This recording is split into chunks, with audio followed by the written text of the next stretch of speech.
My husband is on a luxury vacation while I'm at our daughter's funeral. He texted, "I'll call you later, important meeting." But he doesn't know what I've already done.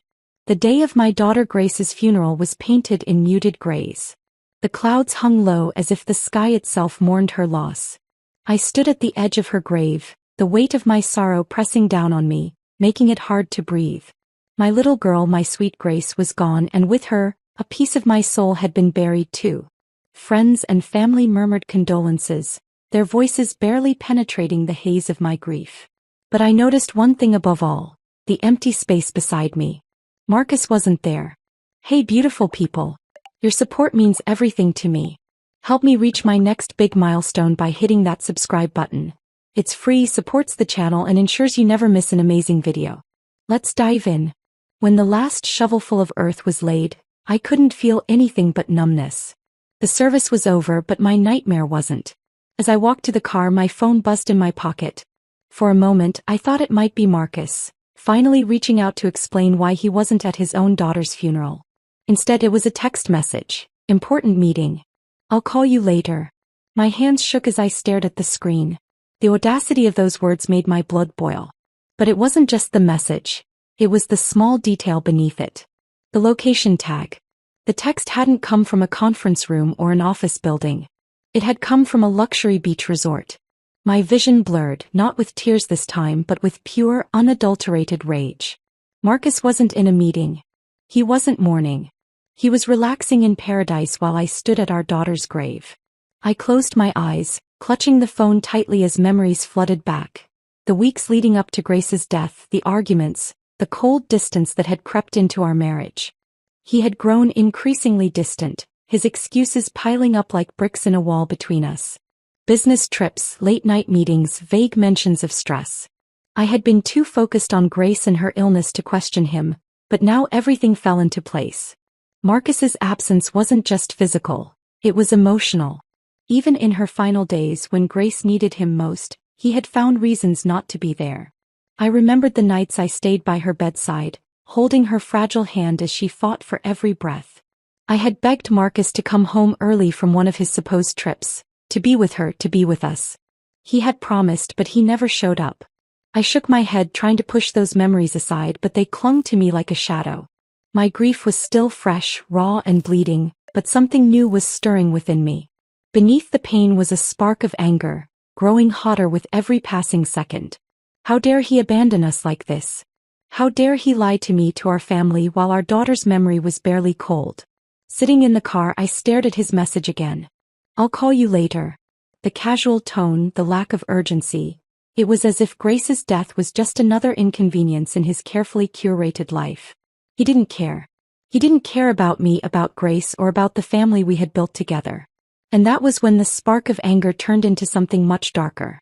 As the car rolled away from the cemetery, I clenched my fists and forced myself to focus. My tears had dried, and in their place was a cold determination. If Marcus thought he could walk away from this unscathed, he was wrong. If he thought he could betray us and still live his perfect little life, he was delusional. He had taken so much from me already, but I wasn't going to let him take anything else. Not without consequences. The drive home felt endless, but it gave me time to think, to plan. I replayed every moment of the past year in my mind, searching for clues, for cracks in Marcus's facade. The late-night phone calls, the sudden expenses, the constant excuses. He had been building this web of lies for months, maybe even years, and I had been too distracted by Grace's illness to see it. But now, with the clarity that only rage can bring, I saw everything. When I arrived home, the emptiness of the house hit me like a punch to the chest. Grace's room was just as she had left it, her toys neatly arranged, her favorite blanket folded at the foot of her bed. I couldn't bring myself to go inside, so I closed the door and leaned against it, tears threatening to fall again. But I couldn't let them. Not now. I needed to stay focused. I went to the kitchen and poured myself a glass of water, my hands still trembling. As I sipped, I opened my laptop and began searching. Social media profiles, email accounts, bank statements. Anything that could confirm what I already knew in my gut. It didn't take long to find the proof. Marcus had been withdrawing large sums of money from our joint account, all while claiming to be cutting back on expenses for Grace's medical bills.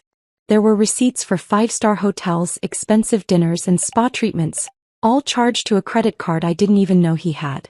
And then there were the photos. My heart clenched as I scrolled through his social media, finding carefully curated images of him with a younger woman. Lily. That was her name. She was tagged in nearly every photo, her face glowing with happiness as they lounged by the pool or shared cocktails on the beach. In one image, Marcus was kissing her on the cheek, a wide grin on his face. My stomach churned.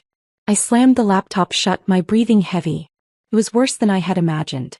He wasn't just unfaithful, he was living an entirely separate life, one where Grace and I didn't exist. My grief turned into a burning fury. Marcus had not only betrayed me, but he had also betrayed Grace.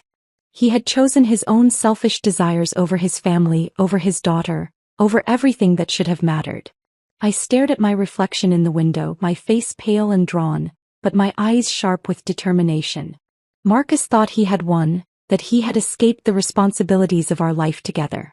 He thought he could leave me to grieve alone while he basked in the sun with his mistress. But he was wrong. He had underestimated me. As I stood there, a plan began to form in my mind. I didn't just want him to suffer. I wanted to dismantle his entire world. Piece by piece, I would take everything he cared about, just as he had taken everything from me. And when I was finished, he would know exactly what it felt like to lose everything. That night, I sat down at the table with a notebook and pen, writing out every detail of my plan. Marcus's lies, his infidelity, his embezzlement. I would expose it all. He thought he was safe, untouchable, but he had no idea what was coming. I cried for my daughter, yes. But now I was going to make Marcus cry for everything he had taken from me. I stared at the notebook in front of me, the plan taking shape with every stroke of my pen. Marcus had built his life on lies, but those lies would be his undoing. Every betrayal, every selfish decision, every dollar stolen from our family, it was all fuel for the fire I was about to ignite. He thought he had escaped unscathed, but his reckoning was coming. The first step was simple: gather evidence. I couldn't confront him without proof, not just for my own satisfaction but to ensure there was no way he could wriggle out of the consequences. I opened my laptop again, this time with a clear focus. The financial records I had found earlier were just the tip of the iceberg. Marcus had been careful to hide his tracks, but not careful enough. I started with our joint account. Over the past year, there had been multiple withdrawals labeled as business expenses. Each transaction was sizable, often leaving me scrambling to cover Grace's medical bills. I had believed him when he said the money was tied up in investments or that it was being used for her treatments. Now I knew better. Cross-referencing the withdrawals with receipts I found in his emails, I realized most of the money had been spent on luxury hotels, fine dining and high-end boutiques. It wasn't hard to guess who had been enjoying those luxuries with him. But the money wasn't the only thing he'd stolen. He had taken time, precious moments that Grace and I could never get back. As I scrolled through his emails, I found excuses he had sent to colleagues, canceling meetings to extend his trips. Meanwhile, I had been sitting by Grace's bedside, holding her hand and telling her everything would be okay. I clenched my fists, my anger boiling over again. Till I needed more. Marcus was slippery, and I knew he would try to deny everything unless I had undeniable proof. That was when I decided to bring in someone who could help me dig deeper. A private investigator.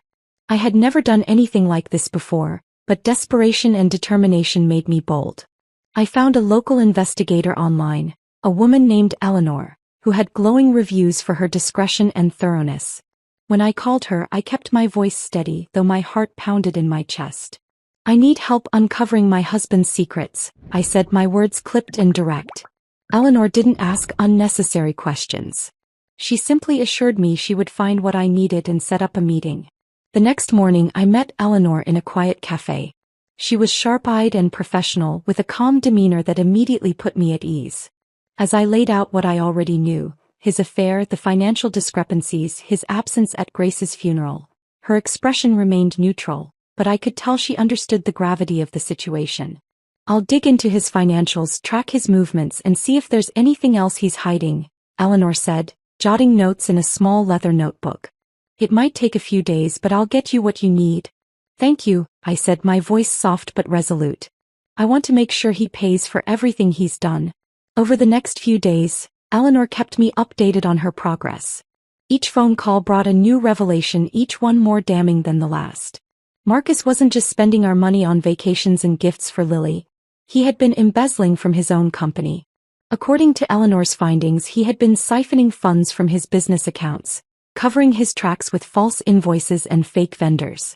It was a house of cards waiting to collapse, and I intended to be the one to push it over. But it wasn't just the financial betrayal that cut deep. Eleanor also uncovered emails between Marcus and Lily, discussing their plans to move abroad together. He had been setting the stage to leave me entirely, abandoning the life we had built and starting fresh with her. One email in particular made my blood run cold. In it, Marcus had written, "Once everything is finalized, we'll never have to look back. She'll never see it coming." He meant me. I sat in my kitchen that night, staring at the email printout in my hands. The audacity, the cruelty, it was almost too much to comprehend. Marcus hadn't just betrayed me. He had plotted to erase me from his life entirely. But if he thought I would sit back and let him win, he was sorely mistaken. With Eleanor's findings in hand, I began the next phase of my plan, building the trap. I needed to make Marcus believe he was in control, that his lies were still working. I couldn't confront him yet, not until the timing was perfect. So I sent him a carefully worded text. "I've been thinking about us. I know we've been distant, but I want to talk. Can we meet at the vacation home next weekend? I think we need some time to reconnect." I stared at the screen, waiting for his reply. It didn't take long. "Of course. I'll be there," he wrote, his tone casual as if nothing had happened. The irony wasn't lost on me. He thought he was manipulating me, stringing me along while he pursued his selfish desires. But the truth was, I was the one pulling the strings now. In the days leading up to our meeting, I worked tirelessly to ensure everything was in place. I gathered every piece of evidence Eleanor had uncovered, bank statements, emails, photos, and organized them into a folder. I also contacted an attorney, someone who could advise me on my legal options once I confronted Marcus. But I wasn't just thinking about legal consequences. I wanted Marcus to feel the weight of his actions, to understand the pain he had caused.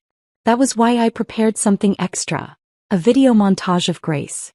Her laughter, her smiles, the moments we had shared as a family before everything fell apart. I wanted him to see what he had thrown away. The night before our meeting, I sat alone in the living room, staring at a photo of Grace on the mantel. Her bright eyes and mischievous smile seemed to mock me, reminding me of everything I had lost.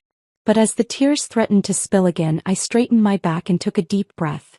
This wasn't just about revenge, it was about justice. For Grace. For me.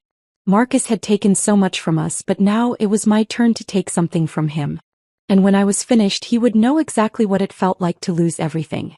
The drive to the vacation home felt surreal, like walking into the mouth of a storm I had meticulously crafted.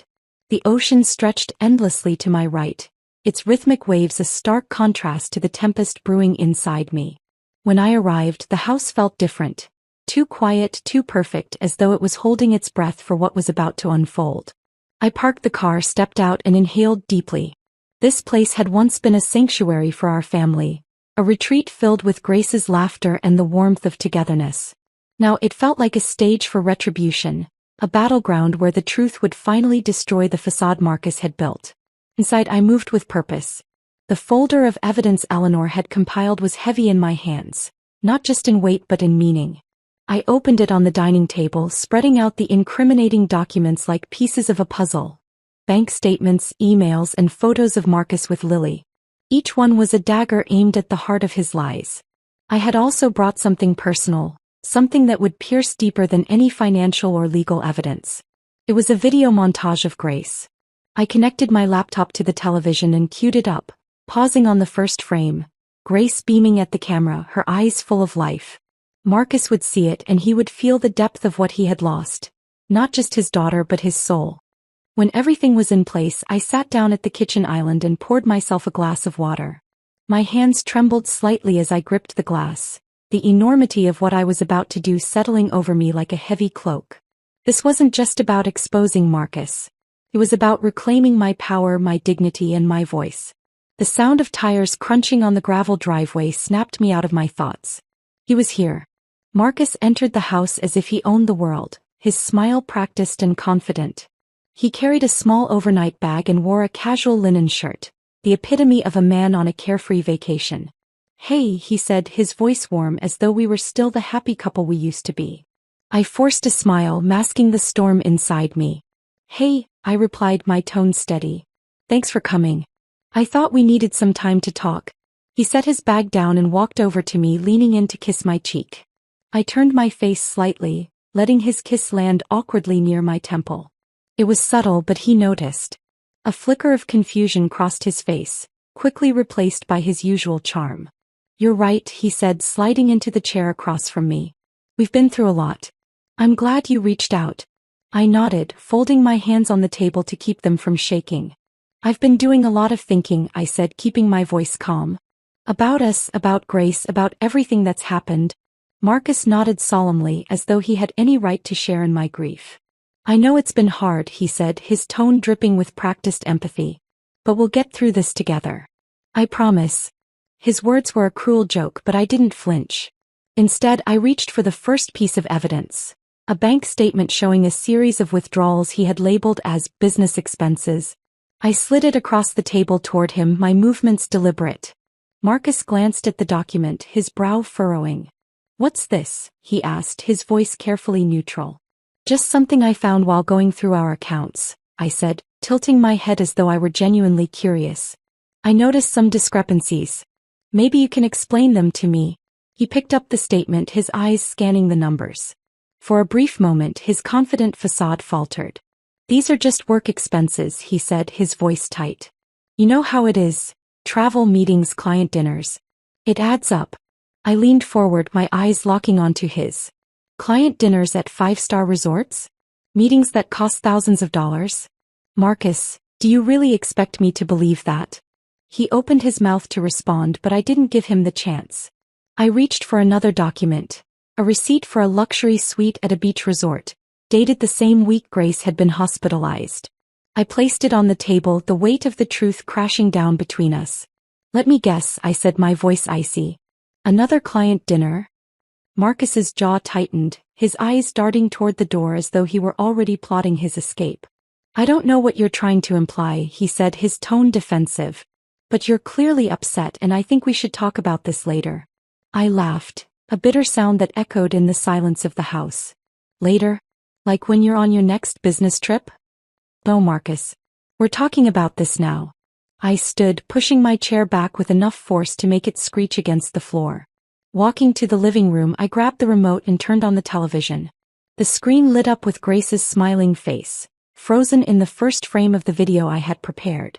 Marcus froze, his eyes fixed on the screen. "What is this?" he asked, his voice barely above a whisper. I pressed play. The video began to roll, showing clips of Grace laughing, playing, and blowing out candles on her birthday cake. Her voice filled the room, bright and full of joy, a stark contrast to the heavy tension between us. Tears welled in my eyes, but I didn't let them fall. I turned to Marcus, my voice trembling with rage. "This is what you missed while you were off with her. This is what you threw away for your selfish desires." He didn't respond. He couldn't.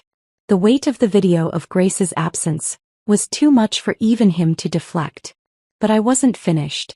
I picked up the final piece of evidence, a printed email from Lily, detailing their plans to move abroad together.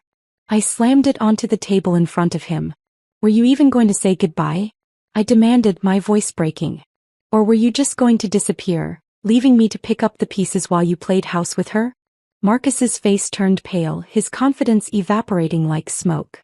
For the first time I saw fear in his eyes. He opened his mouth to speak, but no words came out. I stepped closer, my voice low and steady. "You took everything from me, Marcus. My daughter, my trust, my life. And now you're going to pay for it."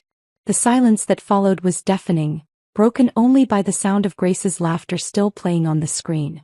Marcus looked at me, his expression a mixture of guilt, anger, and panic. He had no idea what was coming next. The air between us felt heavy, a suffocating mixture of tension and unspoken truths. Marcus sat frozen, his face pale as the weight of the evidence I'd laid before him sank in. The laughter of our daughter still echoed softly from the television, a cruel reminder of everything he had turned his back on. I crossed my arms, my gaze unwavering as I stared him down. Say something, I demanded, my voice low and sharp. You always have something to say, Marcus. So explain this to me. Explain how you justified abandoning your daughter while she was dying. He swallowed hard, his Adam's apple bobbing. I didn't abandon her, he said finally, his voice trembling. I was working. I was trying to provide for us. Provide for us? I shot back, my tone laced with venom. Is that what you call draining our accounts to fund your vacations and your mistress? Is that what you call leaving me alone to watch Grace die while you were too busy lounging on a beach? His hands clenched into fists on the table, but he didn't meet my eyes. I didn't know it would get this bad, he muttered. I didn't know she would die. I finished for him, my voice breaking on the word. You didn't know because you weren't there, Marcus. You didn't care enough to know. The words hung in the air like a knife between us. For a moment he looked like he might argue, but then his shoulders slumped and he let out a long, shaky breath. I made mistakes, he admitted, his voice barely above a whisper. I wasn't there when I should have been. But you don't understand, I needed an escape. I couldn't handle watching her suffer. I laughed bitterly, shaking my head. You needed an escape? Do you think I didn't? Do you think I didn't cry myself to sleep every night, praying for a miracle while you were off living your fantasy life? You didn't need an escape, Marcus. You needed an excuse. His jaw tightened, but he said nothing. I stepped closer, grabbing the folder of evidence and pulling out a photo of him and Lily, smiling arm in arm on a yacht. I held it up in front of him, my hands trembling with anger. Was she worth it? I demanded. Was she worth losing your daughter, your family, your soul? He flinched as though I had struck him, his eyes flicking to the photo and then away. It wasn't like that, he said, his voice desperate. I didn't mean for it to go this far. I needed someone who wasn't drowning in grief all the time. The words hit me like a slap to the face. I stared at him, my heart pounding in my chest. Grief. I repeated, my voice shaking. You think I wanted to be drowning in grief? You think I chose this? You're the one who left, Marcus. You're the one who abandoned us. He opened his mouth to respond, but I cut him off, slamming the folder onto the table. Save it, I snapped. I don't care about your excuses. Because while you were busy playing house with her, I was busy making sure you'll never get away with it. His eyes widened, the first glimmer of real fear flashing across his face. What do you mean? He asked, his voice unsteady. I smiled coldly, reaching into my bag and pulling out a stack of documents. These, I said, dropping them onto the table in front of him, are copies of every fraudulent transaction you made. Every dollar you embezzled from your company. Every cent you stole from us. His hands trembled as he picked up the documents, his eyes scanning the pages. How did you get this? He asked, his voice barely above a whisper. Does it matter? I replied, my tone icy. What matters is that the authorities have them too. I reported you, Marcus. They're probably already building a case. His face went pale, his breathing quickening. You can't do that, he stammered. Do you know what will happen to me? I'll lose everything. You mean like I lost everything? I shot back, my voice rising. Like Grace lost everything because you were too selfish to be there for her? Yes, Marcus. I know exactly what will happen. And I don't care.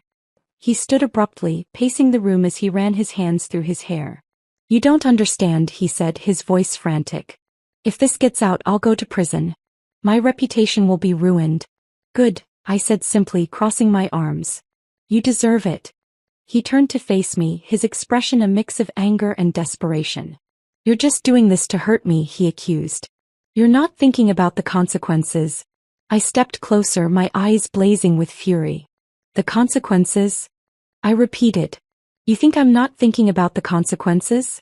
Marcus, I have thought about nothing else. Every sleepless night, every tear I've shed, every moment I've spent planning this, I've thought about the consequences. And I'm ready to face them. Are you? He stared at me, his mouth opening and closing as he struggled to find a response. For the first time he looked truly defeated, the weight of his actions crashing down on him like a tidal wave. But I wasn't finished. I turned back to the television, pausing the video of Grace on her birthday. Look at her, I said, my voice trembling. Look at what you missed. Look at what you threw away. He turned slowly, his eyes locking onto the screen. His shoulders sagged and for a moment I thought I saw tears welling in his eyes. "I'm sorry," he said, his voice barely audible. "I'm so sorry." I shook my head, my heart heavy with anger and grief.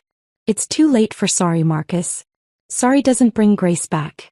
Sorry doesn't undo the damage you've done." The room fell silent, the only sound the faint hum of the television. Marcus sank into a chair, his head in his hands while I stood over him, my arms crossed. "You thought you could betray me, betray us and walk away unscathed," I said, my voice steady. "But now you know the truth. You can't. And you won't." As the weight of my words settled over him, I felt a strange sense of relief. For the first time in months I felt like I had reclaimed a piece of myself, a piece of my strength. Marcus had taken so much from me, but he couldn't take this. He couldn't take my power, my voice, my determination. I turned off the television, the room plunging into silence. "We're done here," I said, my voice firm. "You can leave. But don't think for a second that this is over." Marcus looked up at me, his eyes filled with a mixture of guilt, fear and something else. Something I couldn't quite place. But I didn't care. This wasn't about him anymore. This was about me. And I was just getting started. Marcus didn't leave immediately. He sat slumped in the chair, staring at the folder of evidence as though willing it to disappear. His once confident demeanor had dissolved into a pitiful display of defeat and denial. I stood by the window, my arms crossed, watching the waves crash against the shore in the distance. For so long Marcus had controlled the narrative of our lives. Now that control was mine. "You should go," I said, breaking the heavy silence. My voice was cold, unyielding. He looked up at me, his eyes hollow. "Please, let's talk about this," he pleaded. "We can fix this, fix us." I turned to face him, my expression unflinching. "There is no us, Marcus. There hasn't been for a long time. And now there's no fixing this either." He stood, gripping the edge of the table as though it were the only thing keeping him upright. "What are you going to do?" he asked, his voice trembling. "Ruin me? Destroy my life?" I tilted my head, a humorless smile tugging at the corners of my mouth. "I'm not ruining your life, Marcus. You did that all on your own. I'm just making sure everyone else sees it." He opened his mouth to respond, but I held up a hand to stop him. "Don't," I said. "Just leave." With that I turned away, my resolve unwavering. I didn't watch as he gathered his things and left. The sound of the door closing behind him was enough. I stood in the quiet aftermath, letting the tension seep out of my body. The first battle was over, but the war was just beginning. The next morning I got to work. Marcus had underestimated me for years, treating me like a passive participant in our marriage, someone too blinded by love or duty to challenge him. But he had no idea what I was capable of when pushed to my limits. The first step was ensuring his professional downfall. I drafted an anonymous email to the board of directors at his company, attaching copies of the financial documents Eleanor had uncovered. The email was concise and damning, detailing his embezzlement and fraudulent activities. I didn't just send it to the board. I sent it to key stakeholders, investors, and even the company's legal team. There would be no way for Marcus to wiggle out of this one. As I hit send, a sense of satisfaction washed over me. Marcus had built his career on lies, and now those lies would unravel in spectacular fashion. It didn't take long for the fallout to begin. By the end of the day, news of Marcus's financial misconduct had spread like wildfire within his company. Eleanor, ever thorough, kept me updated on the chaos unfolding behind closed doors. "They're conducting an internal investigation," she told me over the phone. "It's only a matter of time before they bring in law enforcement." "Good," I replied, my tone steady. "Let them." Meanwhile, I made sure Marcus's personal life wasn't spared from scrutiny. I shared the photos of him and Lily with a carefully curated list of mutual acquaintances, friends, family, colleagues. The reactions were immediate and visceral. Messages flooded my phone, most of them expressing shock and outrage. People who had once admired Marcus now saw him for what he truly was. A selfish, deceitful man who had betrayed not only his wife but also his daughter's memory. It wasn't just about revenge anymore.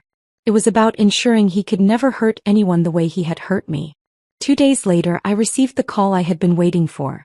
A stern voice on the other end of the line introduced himself as Detective Reynolds, part of the task force investigating financial crimes in our city.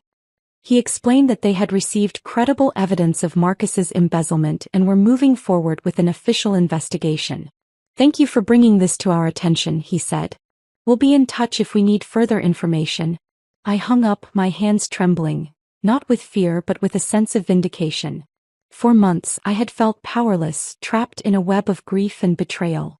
Now I was the one holding the threads and Marcus was the one caught in the trap.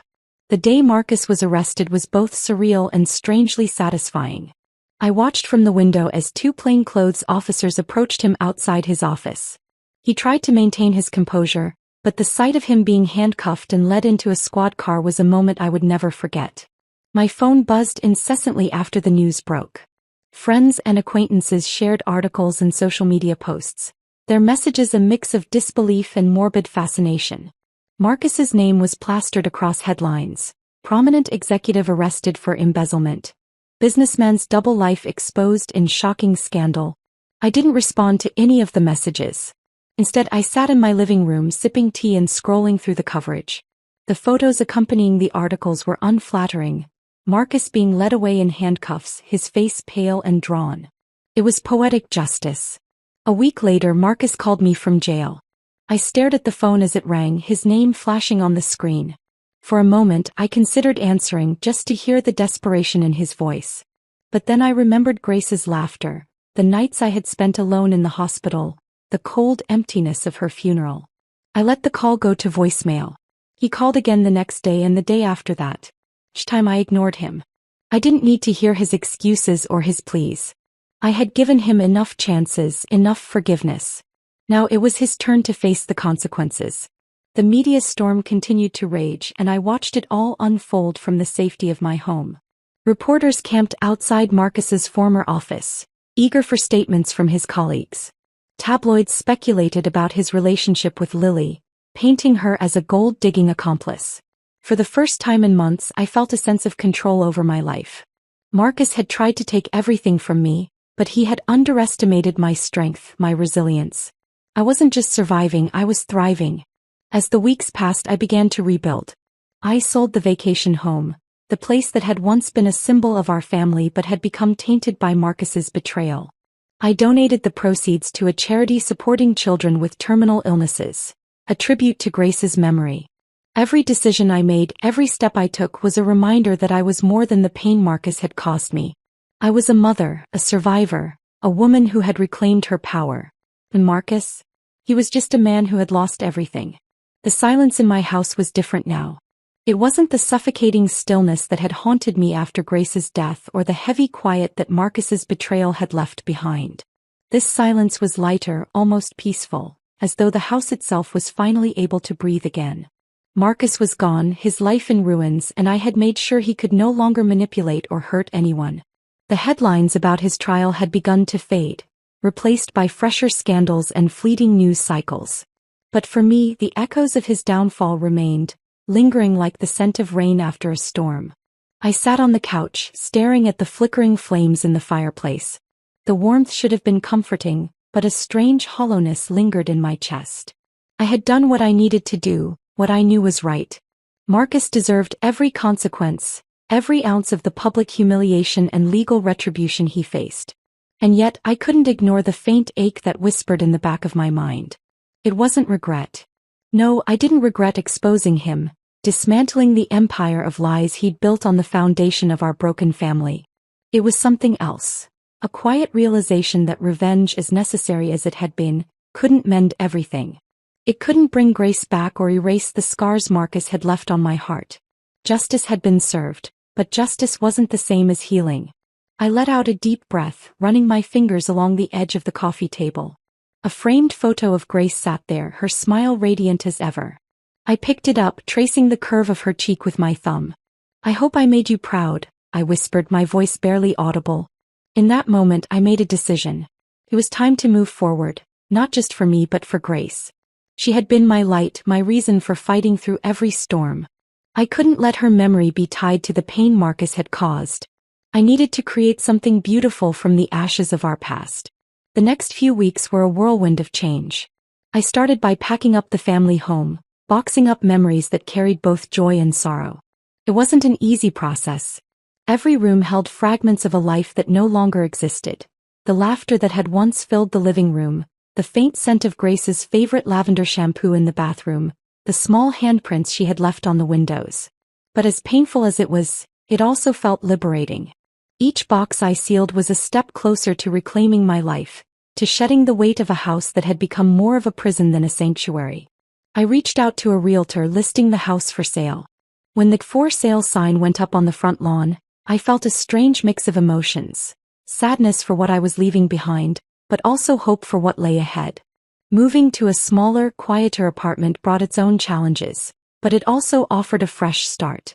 The space was modest but warm, with sunlight streaming through the windows and a cozy nook by the bay window where I could sit with a cup of tea and read. It felt like mine, free from Marcus's shadow, free from the ghosts of our past. I started reconnecting with friends I hadn't spoken to in months, even years. Grief and betrayal had isolated me, but now I found solace in their company. We shared dinners, laughter, and stories that reminded me of the world beyond my pain. Slowly, I began to rediscover the pieces of myself that had been buried under the weight of loss. I also threw myself into new pursuits, things I had always wanted to do but never had the chance. I enrolled in a photography class, learning how to capture the beauty of fleeting moments. I volunteered at a local children's hospital, reading stories to kids and seeing their faces light up with wonder. These small victories felt like the first steps toward healing, like planting seeds in a garden that had long been barren. One afternoon, as I sat by the bay window with Grace's photo in my hands, an idea began to take shape. I wanted to honor her memory in a way that would bring light to others, just as she had brought light to my life. That's when the Grace Foundation was born. I started small, reaching out to community leaders and organizations for support. The foundation's mission was simple: to provide resources and support for families with children facing terminal illnesses. It was a cause close to my heart, one that allowed me to channel my grief into something meaningful. The first event we organized was a charity walk, and I was overwhelmed by the response. Friends, neighbors, and even strangers came together, their footsteps echoing a shared purpose. As I stood at the starting line looking out at the sea of faces, I felt an overwhelming sense of gratitude. Grace's memory was alive in every step they took, in every dollar raised to help families in need. The foundation gave me a sense of purpose I hadn't felt in years.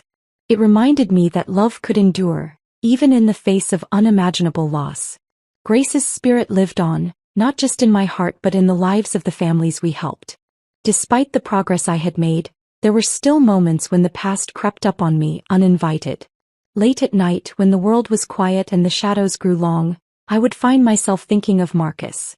Not with longing or regret, but with a lingering sense of curiosity. Did he feel remorse for what he had done? Did he ever think of Grace, of the life he had so carelessly thrown away? I would never know, and perhaps that was for the best. Marcus's chapter in my life was closed, sealed shut by the choices he had made. My story was mine to write now, and I wasn't going to let his mistakes define it. One evening, as I sat on the couch flipping through an old photo album, I came across a picture of Grace and me at the beach. She was building a sandcastle, her face scrunched up in concentration, while I knelt beside her, laughing. I smiled, a bittersweet ache blooming in my chest. The memories no longer felt like daggers. They felt like gifts, reminders of the love we had shared. "I miss you every day," I whispered, my voice soft. "But I'm going to be okay. I promise." And for the first time in a long time I believed it. The days turned into weeks, the weeks into months, and slowly life began to take on a new rhythm. The pain didn't disappear. It never truly would. But it became a part of me, a quiet reminder of where I had been and how far I had come. The Grace Foundation continued to grow, touching more lives than I ever could have imagined. Every success, every family we helped, felt like a small victory for Grace's legacy. As I stood on the stage at our second annual fundraiser, looking out at the crowd of supporters, I felt a sense of peace wash over me. Marcus's name was a distant memory, his presence erased from the life I had rebuilt. This was my story now, a story of resilience, of love, of finding light in the darkest of places. And as I spoke into the microphone, my voice steady and strong, I knew that Grace was with me, her light guiding me forward. The envelope sat on my kitchen table, an unassuming piece of paper that carried the weight of everything I thought I had left behind. My name was scrawled across the front in Marcus's familiar handwriting, shaky but unmistakable. It had arrived earlier that day, forwarded from the old address. For hours I had ignored it, leaving it unopened while I went about my day. But now, as the house settled into its nightly stillness, I found myself staring at it, unable to look away. I didn't want to read it. Whatever Marcus had to say, it wouldn't undo the pain he'd caused or the choices he'd made. But something about the letter felt different, heavier. It wasn't just an attempt to justify himself. I could feel that even before breaking the seal. Finally, with trembling fingers, I picked it up and tore it open. The paper inside was creased, the words written in a hurried, uneven hand. I took a deep breath and began to read. Dear, I don't know if you'll read this. Part of me hopes you don't, because I don't deserve to have my words heard by you. But if you are reading this, I need you to know. I'm sorry. For everything. I've spent every day in here thinking about Grace, about you, about what I did to both of you. There are no excuses for my actions, no words that can erase the pain I caused. I know that now. But there's something I've been carrying for so long, something I need to tell you, even if it doesn't change anything. The night Grace died, I was on a plane. You probably remember. One of my so-called business trips. But what you don't know is that I wasn't just running away from my responsibilities. I was running from the truth. Before I left, I'd had a conversation with her doctor. He told me Grace's condition was worsening, that her chances of survival were slim. I couldn't handle it. I couldn't handle the thought of losing her, of watching her suffer, of failing her as a father. So I ran. I boarded that plane and left you to face it all alone. But there's something else. I found out weeks later, after it was too late, that there had been an experimental treatment available. It wasn't a guarantee, but it could have been a chance. I didn't tell you because I didn't want you to have false hope. But now I realize the truth. I didn't tell you because I was afraid. Afraid of hope. Afraid of losing her even after trying everything. I failed Grace. I failed you. And I will live with that for the rest of my life. I don't expect forgiveness. I don't even expect a response. But I needed to tell you this. I needed you to know the truth. Yours, Marcus. The letter slipped from my hands and fluttered to the table. For a moment I couldn't breathe. My chest felt tight, my heart pounding in my ears. The words on the page blurred as tears filled my eyes, spilling over before I could stop them. An experimental treatment. A chance, however slim, that Grace could have survived. And Marcus had kept it from me. I felt like the ground had been ripped out from under me.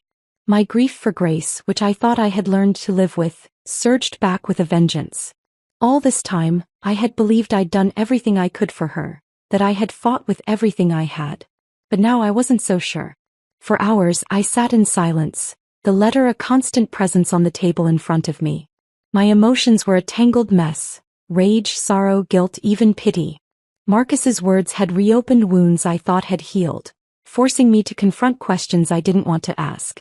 Had I failed Grace? Could I have done more if I'd known about the treatment? And what about Marcus? Did his confession change anything about the man he had become? I wanted to hate him.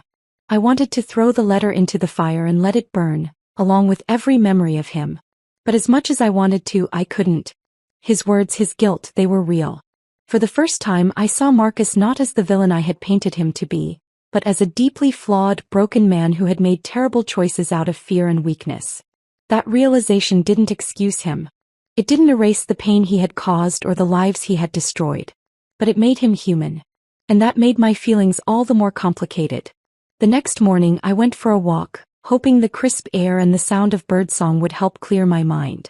The letter was still fresh in my thoughts, its words echoing with every step I took. By the time I returned home I had made a decision. I wasn't going to write back. There was nothing I could say that would bring Grace back or change the past. But I wasn't going to ignore the letter either.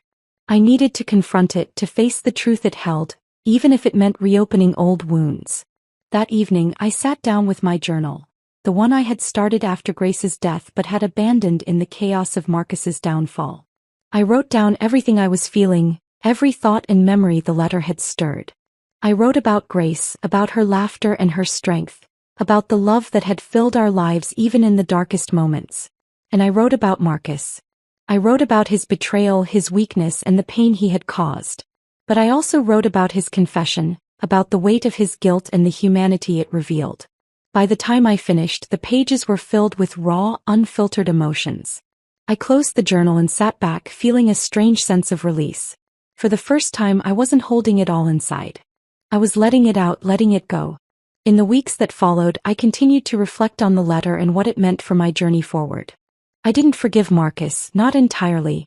But I also didn't let his actions define me. The choices he had made were his burden to bear, not mine. Instead, I focused on Grace, on the light she had brought into my life and the love that would never fade.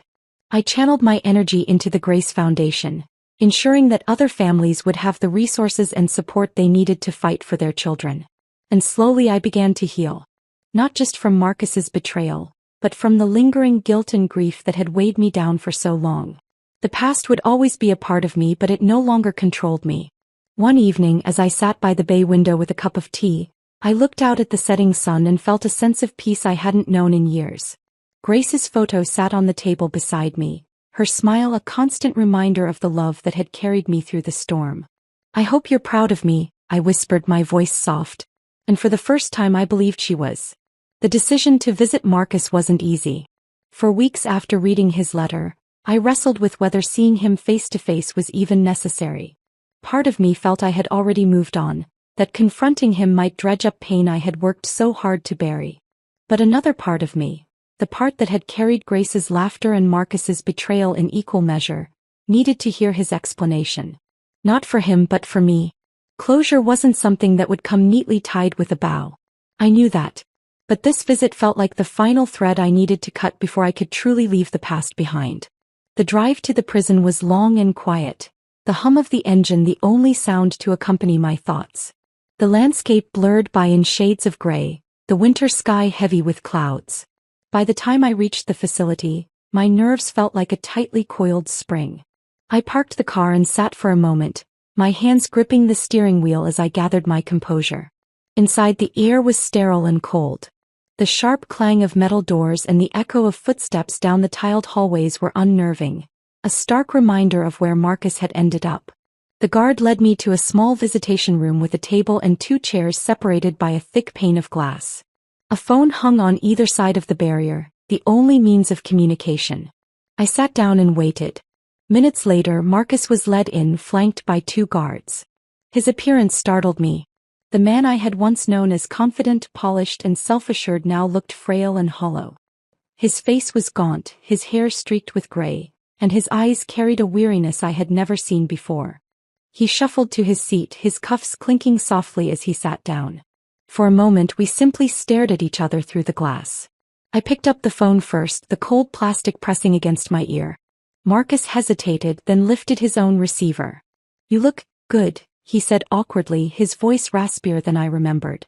I didn't return the sentiment. "Why did you write to me?" I asked, cutting straight to the point. He blinked, caught off guard by my directness. I needed to," he stammered.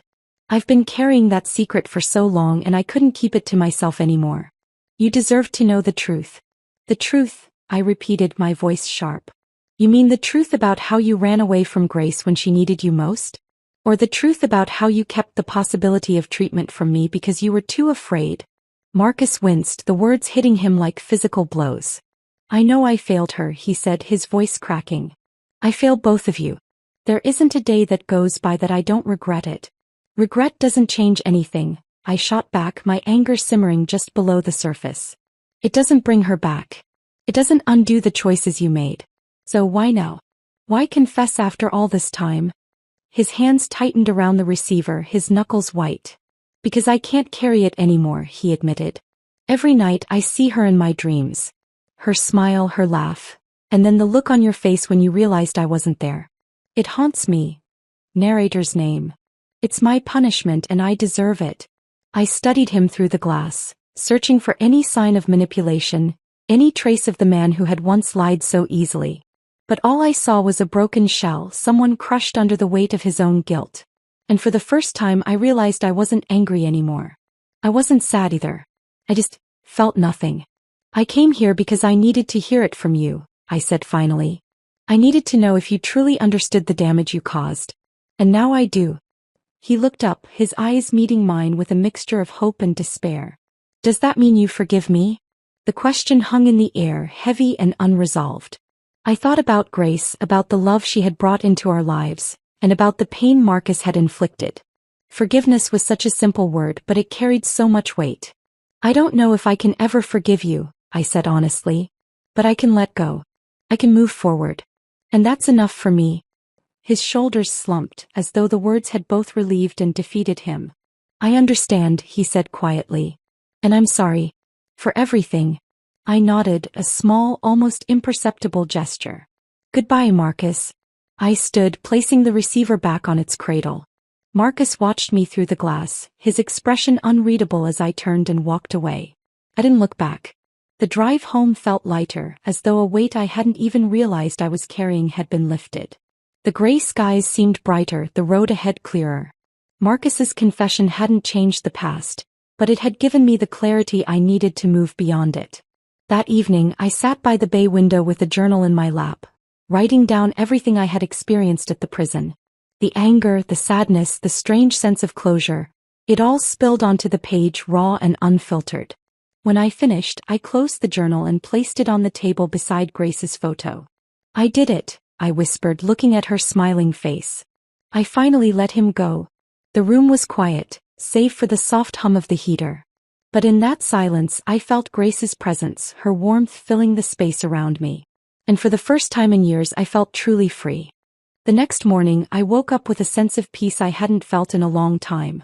The memories of Marcus's betrayal and Grace's loss were still there, but they no longer consumed me. They were a part of my story, yes, but they didn't define it. I poured myself a cup of coffee and sat by the window, watching the sunlight dance across the floor. The world felt new, full of possibilities I hadn't dared to dream of before. I didn't know what the future held, but I knew one thing for certain. I was ready to face it, one step at a time. The days following my visit to Marcus felt like stepping into a new world. One where the ghosts of the past no longer had the power to hold me back. For years, my life had been defined by grief, betrayal, and the weight of unanswered questions. But now, for the first time, I felt truly unburdened.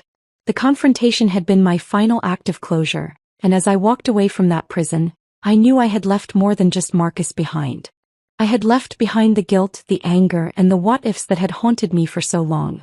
Back at home, I decided it was time to create a physical representation of my emotional shift. I spent a weekend organizing every corner of my apartment, sorting through boxes that had remained unopened since my move. It was a therapeutic process, one that allowed me to confront the pieces of my past I had been avoiding. I started with Grace's belongings.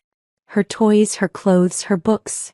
Each item was a bittersweet reminder of the joy she had brought into my life. I took my time holding each piece and letting the memories wash over me. There was no rush, no need to push through the emotions. When I was ready, I carefully packed some of her things to donate, knowing they could bring comfort to another child. Other items, like her favorite stuffed bunny and the drawings she had made for me, I kept, placing them in a memory box I could revisit whenever I needed to feel close to her. As I worked, I felt a sense of lightness begin to settle over me. My apartment no longer felt like a temporary refuge but a true home. A space where I could nurture new beginnings while honoring the past. With my physical space in order, I turned my attention to the future. The Grace Foundation had grown steadily over the past year, and I knew it was time to take the next step. Inspired by the letters and emails I had received from families we had helped, I began planning a new initiative, a mentorship program for parents navigating the challenges of caring for children with terminal illnesses. The idea filled me with a renewed sense of purpose. I reached out to volunteers, healthcare professionals, and community leaders, building a network of support that would allow the program to thrive. The work was challenging but deeply rewarding, each small success a reminder of why I had started the foundation in the first place. Grace's memory wasn't just alive, it was making a difference in the lives of so many. Outside of my work with the foundation, I began exploring other passions I had put on hold for too long. Photography, which had once been a hobby, became a source of creative fulfillment. I started taking my camera on long walks, capturing the beauty of everyday moments, the golden light of sunset filtering through trees, the laughter of children playing in the park, the intricate details of a flower in bloom. Each photo felt like a celebration of life, a way of seeing the world through Grace's eyes. One of my favorite projects was creating a photo journal dedicated to her memory. I filled it with images that reminded me of her: soft pastel skies, butterflies dancing among wildflowers, and the sparkle of sunlight on water. It was a quiet, personal tribute, one that brought me comfort and joy. As I opened myself to new experiences, I found that people began to re-enter my life in unexpected ways. Old friends who had drifted away during my darkest days reached out, their presence a reminder of the connections I had once cherished. New friendships blossomed as well, born from shared interests and a mutual desire to build something meaningful. One evening, I attended a community art event hosted by a local gallery. It was a small gathering, intimate and welcoming, with people mingling over wine and discussing the pieces on display. I brought a few of my own photographs to share, unsure of how they would be received. To my surprise, the response was overwhelmingly positive. Strangers approached me with kind words and genuine interest, their encouragement sparking a confidence I hadn't felt in years. Among the attendees was a woman named Clara, an artist who specialized in mixed media. We struck up a conversation that quickly turned into a friendship, bonded by our shared love of creativity and a mutual understanding of loss.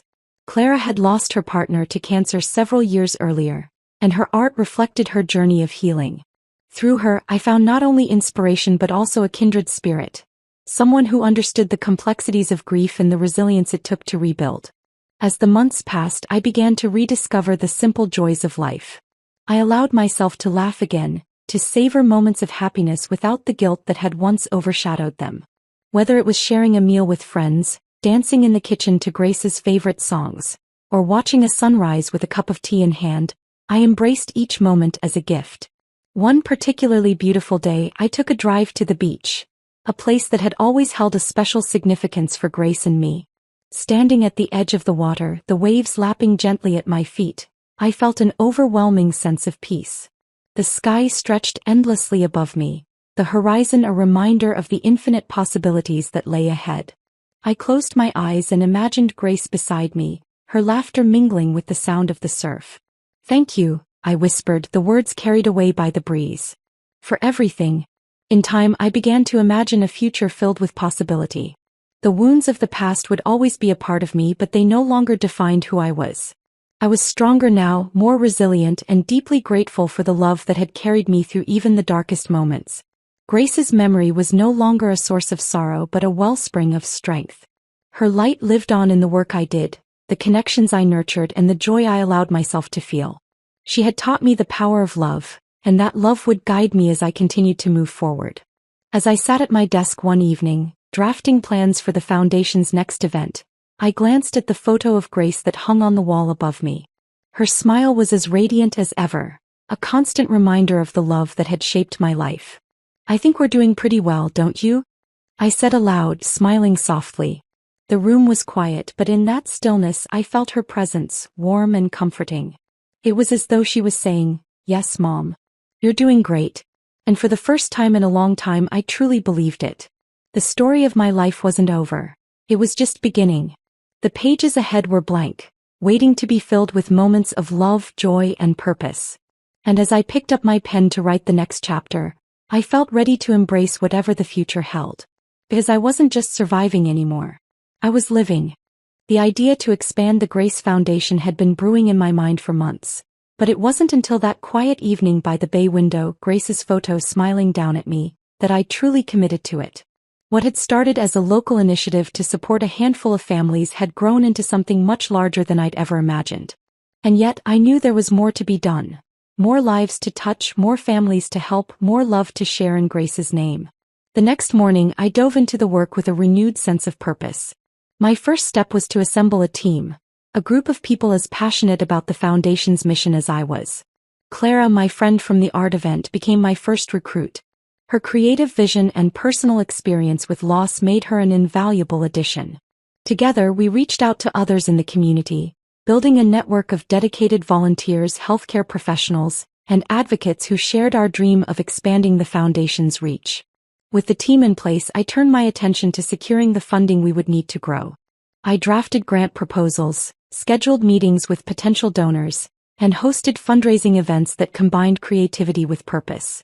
One event, a gallery showcase featuring art and photography inspired by the stories of the families we'd helped, was a resounding success. People from all walks of life came to support the cause, their generosity and compassion a testament to the power of community.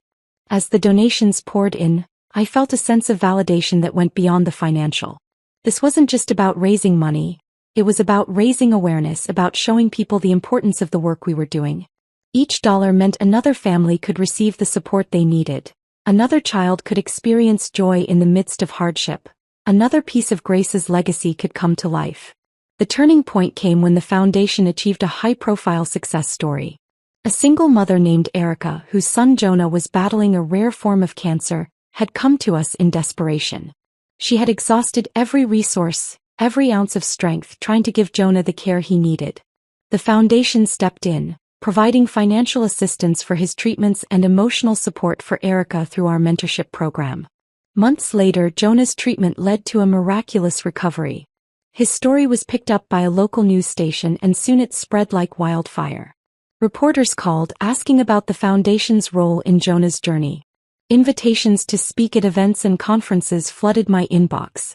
Overnight, the Grace Foundation became a symbol of hope and resilience, its name synonymous with the kind of love and compassion Grace had embodied. The recognition brought new opportunities.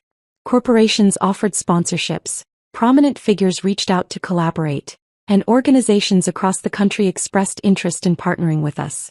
It was overwhelming, but it was also exhilarating. For the first time, I saw the possibility of taking the foundation national, a dream I hadn't dared to articulate until now. As the foundation grew, so did my sense of fulfillment. The work was demanding, often exhausting, but it gave my life a purpose I hadn't felt since Grace was alive. Each family we helped, each life we touched felt like another way to keep her memory alive. She wasn't just a part of my past, she was a part of everything we were building. One evening, after a particularly long day, I sat in the office reviewing a stack of thank you letters from families we had supported. Each letter told a story of gratitude and resilience, of lives changed by the foundation's work. As I read them, I felt tears prick my eyes, not of sadness but of profound joy. This was Grace's legacy. This was her light shining through the darkness. The national expansion of the foundation brought new challenges, but it also brought new rewards. We opened branches in cities across the country, each one staffed by passionate individuals who believed in our mission. We developed programs tailored to the unique needs of different communities, ensuring that no family would feel forgotten or unsupported. At one of our national conferences, I stood on stage in front of hundreds of supporters, sharing the story of how the foundation had come to be. As I spoke about Grace, her strength, her kindness, her unwavering spirit, I saw tears in the eyes of the audience. Her story had touched them just as it had touched me. And in that moment, I realized that Grace wasn't just my daughter. She was a symbol of hope for everyone in that room. In the quieter moments, I often found myself reflecting on how far I had come. The woman who had once felt broken and lost was now a leader, an advocate, a builder of something greater than herself. The pain of the past hadn't disappeared, but it had transformed, becoming a source of strength rather than sorrow. Marcus's betrayal and Grace's loss were chapters in my story, but they weren't the whole story. The pages I was writing now were filled with love, purpose, and the unshakable belief that even the darkest moments could lead to something beautiful. One sunny afternoon, I visited a new playground the foundation had funded in Grace's name. The laughter of children filled the air as they ran across the bright, colorful structures. A plaque near the entrance read, "In loving memory of Grace. A light that shines forever." I sat on a nearby bench watching the children play and felt a deep sense of peace. This was what Grace would have wanted. A world where joy and love outweighed the pain, where her light could guide others even in her absence. A little girl with curly hair and a wide smile ran up to me, holding out a flower she had picked from the grass. "This is for you," she said, her voice sweet and earnest.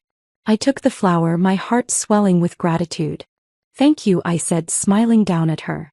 As she ran back to join her friends, I held the flower to my chest, feeling Grace's presence in the laughter and sunshine around me. She was with me in every step I took, in every life the foundation touched, in every moment of joy I allowed myself to feel. The story of my life had taken twists and turns I never could have predicted. It had been filled with heartbreak and loss, but also with love and resilience. And through it all, Grace had been my guiding star, her memory a constant reminder of the strength we carry within us. As I walked away from the playground that day, I felt a sense of completeness I hadn't known before. Grace's legacy wasn't just a foundation or a playground or a name on a plaque. It was a living, breathing force, a testament to the power of love to overcome even the deepest pain. This was my new beginning, my purpose, my joy. And it was all because of Grace.